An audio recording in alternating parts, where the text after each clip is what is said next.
Okay, hello, how are we doing, guys? My name is Sal Conti with Inside the Pylon here with another edition of First Sound.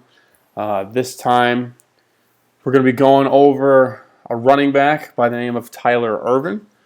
Tyler Ervin is a 5'9", 192-pound running back from San Jose State in the Mountain West Conference. Ervin was a recent participant at the Senior Bowl after having another solid season for the Spartans.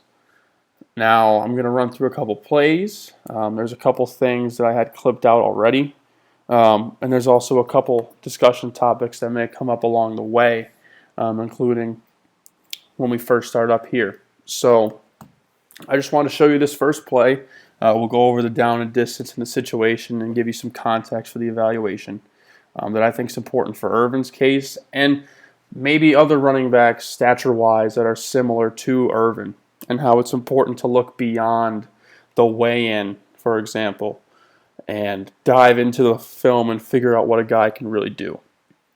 Excuse me. So, first off, you see that San Jose State aligns in 22 personnel.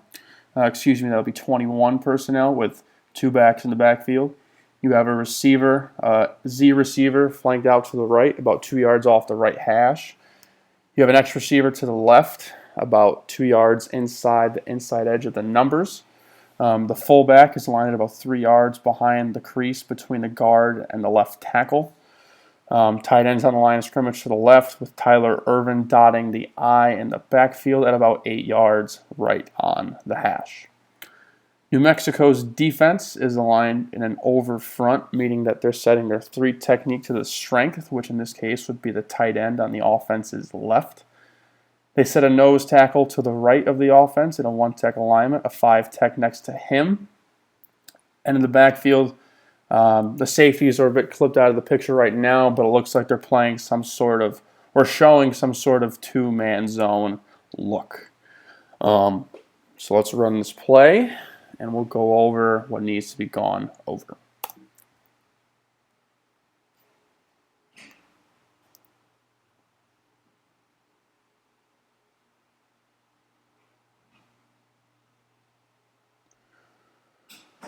So I think it's really good that we get to see this on the first play of the game. I'm just going to keep playing this back and forth and while I talk. So I think when people think of gap scheme running backs, they think of big, physically imposing, 6 foot, 200 plus backs that can just be blunt force players and just dive through defenders and run them over and pick up yards after contact. But in reality, what you're seeing right now is a sub 5'10", sub 200-pound back run the two-back power play and run it effectively and gain 4 yards. There's nothing fancy about this play. There's nothing special in the alignment of the offense or defense. Ervin takes the snap here, sees the linebacker on the left-hand side. That actually is a safety, a box safety filling down onto the left-hand side. Plants his foot in the ground and gets what he can get. You know, as you keep watching Ervin, you learn that for his lack of stature, he doesn't run small. He's a tough, physical runner and maximizes every ounce of his frame that he can.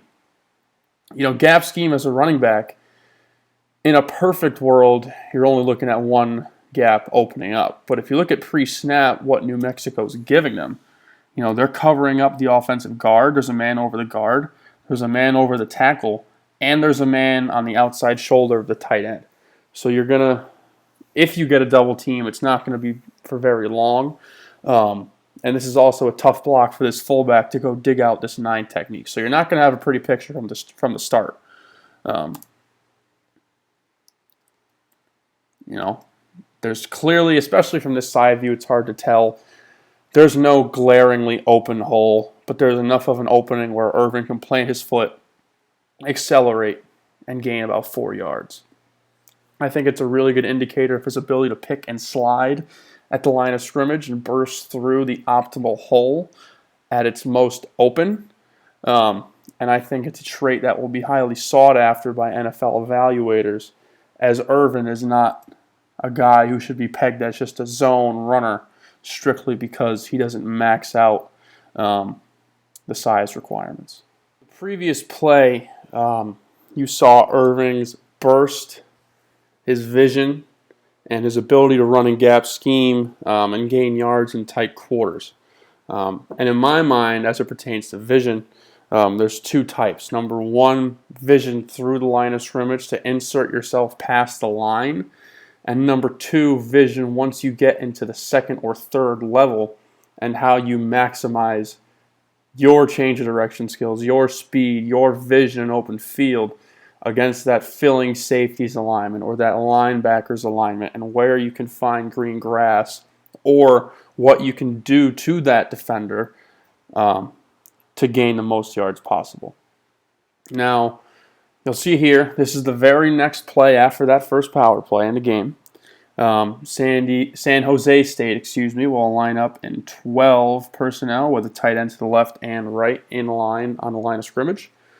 They have a slot formation to the right with that slot receiver playing close to the end of the line of scrimmage, suggesting some sort of jet sweep or motion across the middle of the field, or yes, the middle of the field. Tyler Ervin is aligned in the gun to the left with his heels parallel with the quarterback's heels. And, of course, you have that X receiver lined up far to the right, kicked off the hash by about 2 yards. New Mexico aligns their 3 technique from this angle, looks like to the right, with a 2-eye defensive tackle to the left, meaning that he is shaded on the inside half of the left guard. They play a 9 technique to the left, the offense's left over the tight end, and they play a 5 technique to the offense's right. So let's run this play.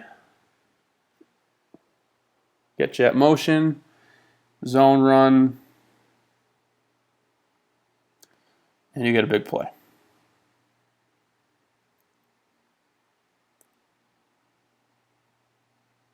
So let's bring this back. First, if I see jet motion like this, I want to see if it affects anything.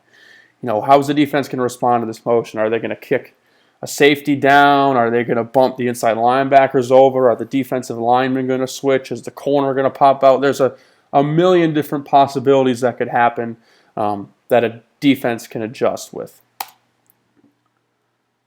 So you can see that field side rover or strong safety or whatever you want to call him that has his shoulders tilted runs down a little bit closer to the line of scrimmage once the ball is snapped after motion. But other than that, New Mexico really doesn't change too much. Post-snap, you can see that left inside linebacker respect that jet motion, which freezes him where he is, takes him out of the zone play. As far as Ervin goes, you can see after he takes the handoff, you'll get a better view of this on the replay. He gets the ball, pushes towards the line of scrimmage, sees a first level hole, and now he's one-on-one with a safety. And again, you'll see a better picture of this on the replay, but now it's very clear he didn't need to do much to create that first level hole. That's fine. But now we're in a situation where, okay, now there's space between this running back and this safety filling downhill. I want to know, can he break the tackle? Can he make a man miss in the hole? Can he, what can he do to gain me yards? And he does a very good job of planting his foot in the ground, knowing he has a two-way go, takes the grass that's given to him, takes advantage of the defender's angle, pivots his foot, and goes the opposite way. Right here, he sees the defender filling towards his left shoulder. He sees the space in green grass open up to his right. He plants his foot, gets to top speed quickly, utilizes even a little stiff arm to get rid of the arm tackle. And as soon as Ervin hits his first or second stride, he's in top speed mode. And once Tyler Ervin's in top speed, I highly doubt anybody in college football will be able to catch him.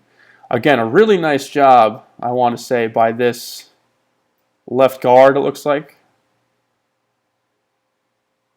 I'm sorry, that's a center. As you can see, he takes away number 91. You might get a better view of that from the tight.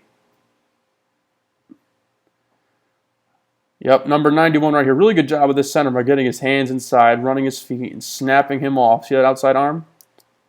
That's a nice job using the outside arm to snap him off.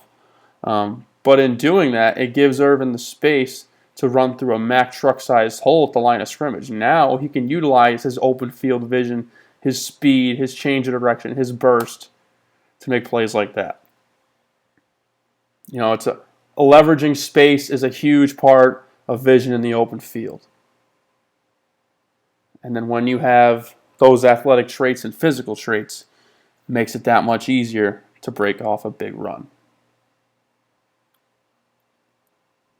Final play here to end the discussion of Tyler Ervin's evaluation can be found here. At this point, we're in the same game versus New Mexico. The score is 14-7 New Mexico in the second quarter with 5 minutes, 19 seconds left. We got a 1st and 10 on the 22-yard line on the right hash going forward. San Jose State aligns in 12 personnel with Ervin lined with his heels parallel with the quarterback's toes on the right. Tight ends on right and left side of the offensive line with their hands in the ground. Slot formation to the left with the slot receiver lining up just about in the middle of the field with that X receiver on the far left splitting the difference between the left hash and the inside edge of the numbers. New Mexico aligns with their 3 technique to the boundary or at the short side of the field on the offense's right, and they align their shade 1 tech nose to the offense's left with a 5 technique to the left of him. They align their 9 technique to the right of the 3. With their standard 2 inside linebackers, 2 high safeties, and 2 corners with the nub side corner, meaning the corner to the closed side of the formation, or the corner on the offense's right, playing off about 2 yards over and 4 yards deep from the right tight end. So here, if you notice anything that looks familiar, it's because it does. That second play that I went over, where Ervin ripped off that long touchdown run, came from this same formation. Only this time, the 2 receiver set is to the left side of the field and the tight end side is to the right. Or I should say the single tight end side is to the right. Again, that slot receiver is in a position where he can come into motion and receive a jet sweep, or just like in that previous play, sell the jet sweep and let Ervin take the handoff on zone run. An important piece of context here that I want to go over is that San Jose State is down by 7. And, well, I don't want to give it away right now. I'll let this play go. So no real pre-snap reaction to motion from New Mexico. The inside linebackers stay in their spots. But one thing I wanted to make a note of is that the last time Ervin ran this play, he was able to stick his feet in the ground here, right about here, plant backside, and rip off a long gain.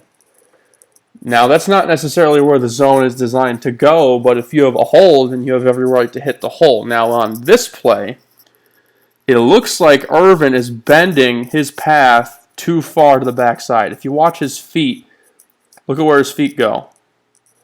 His aiming point should be the inside leg or somewhere on that play side guard's lower half. So he's good up to here, but now you can see him start to bend it back.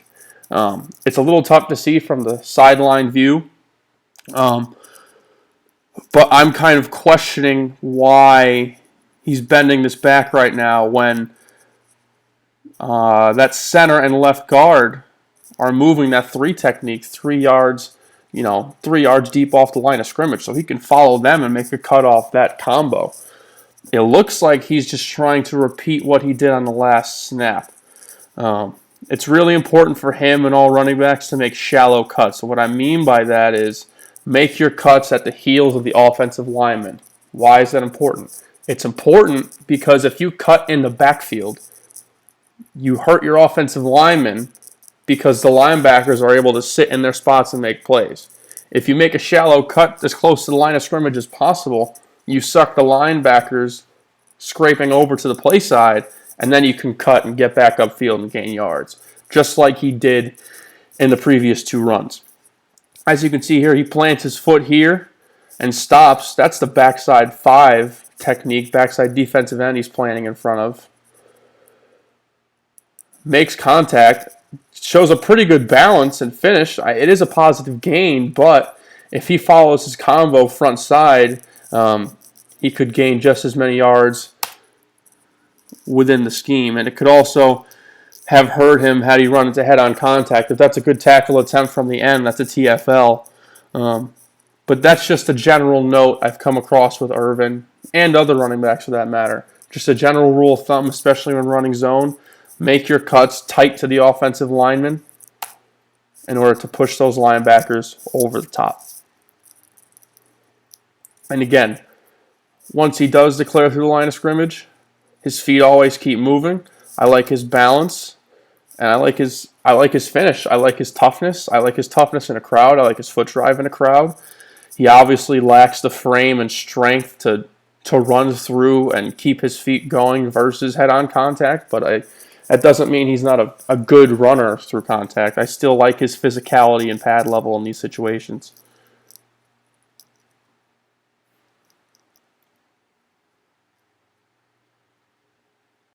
Overall, I think these clips brought out a lot of good in running back Tyler Ervin's game. I think he has very good speed to hit the home run ball in the open field. I think he has very good change of direction skills. I think he has very good vision at and after the line of gain. I think despite his stature, people may write him off as not a great fit in a gap/power run game. But I think he has the vision, toughness, ability to run behind his pads and foot drive to gain yardage to play within the system. I think in the zone run game, if you create lanes for him at the first level and get him on the laps of linebackers and safeties, that he's going to be very much of a problem to bring down. I also think that Tyler can learn from some of the runs he had in college, like the last one I showed you, where he tried to bite a little too much than he could chew. One area of improvement for Tyler, based on these clips, is that just to take what's given to him, follow his blockers, trust in the scheme, and then operate when given the freedom to do so. Making sure he's cutting, making shallow cuts behind the offensive line, not being impatient, and letting the play come to him instead of trying to make the whole play himself. I like him as a prospect. I think he's going to have a productive career. And I really like, again, the speed. I like the burst. I like the change of direction. I like the vision to get through the line of scrimmage. I like the open field vision. And I hope that these clips that I showed you today gave a good taste of that. So with that, I'm all set. I say thank you very much, guys, for tuning in to this segment of First Sound. And I hope to see you guys again. Thanks.